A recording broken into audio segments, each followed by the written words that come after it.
Habits Mindset Hunter. Chasseur d'habitudes et d'état d'esprit. Cazador de hábitos y mentalidad. Un état d'esprit innovant pour une vie épanouie. Une émission de et avec Melika Badreddine.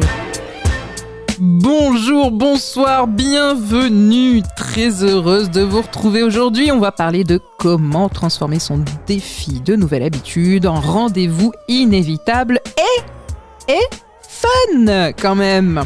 Aujourd'hui, je vais vous parler de Béatrice. Béatrice a 56 ans. Et pour elle, en fait, une nouvelle habitude, c'est nécessaire. Elle en a marre, elle a mal un petit peu partout, je la suis sur plusieurs choses. Et pour elle, une nouvelle habitude, c'est synonyme d'une petite voix, comme celle de sa maman, qui lui crie dans les oreilles et qui lui dit que c'est pas bien, que c'est pas sérieux, qu'elle est pas capable, qu'il faudrait faire ci, qu'il faudrait arrêter de faire ça. Ce que je recommande à Béatrice, ce que je vous recommande, bien sûr, c'est de créer une dynamique positive. Du fun, les amis, du fun. Il est vraiment intéressant de créer une dynamique qui soit positive et efficace quand même. Le but, c'est bien sûr d'y arriver. Ce que je vous recommande, c'est de passer par le chemin de moindre résistance, de moindre volonté. Mais vous allez me dire, mais qu'est-ce qu'elle raconte ?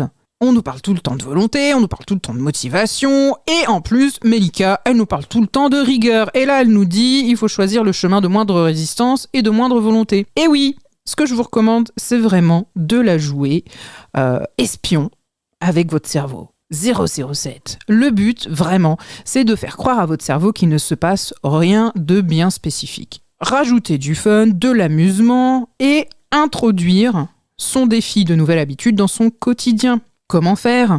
Eh bien, c'est simple. Ajouter une récompense pour faire quelque chose. Un petit coup de pied pour avancer et en faire un moment qu'on attend avec impatience pour se faire plaisir. Par exemple, lire un livre, se détendre, boire un café, c'est la boîte à plaisir.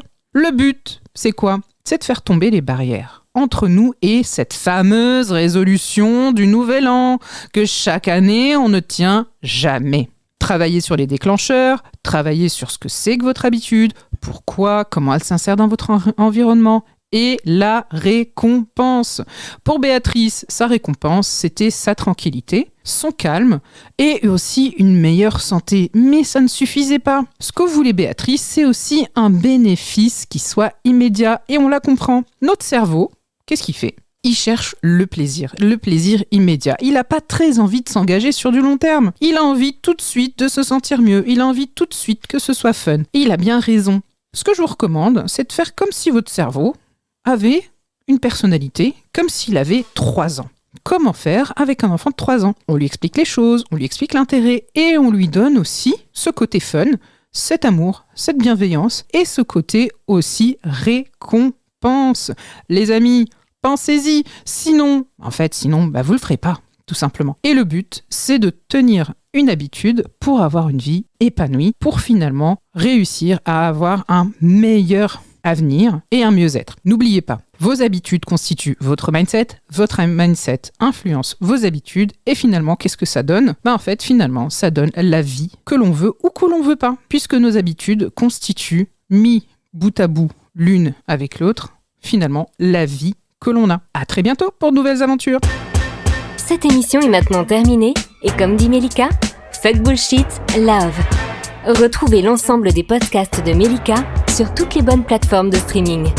Infos, actu, formation, coaching, ouvrages sur melikabadreddine.com.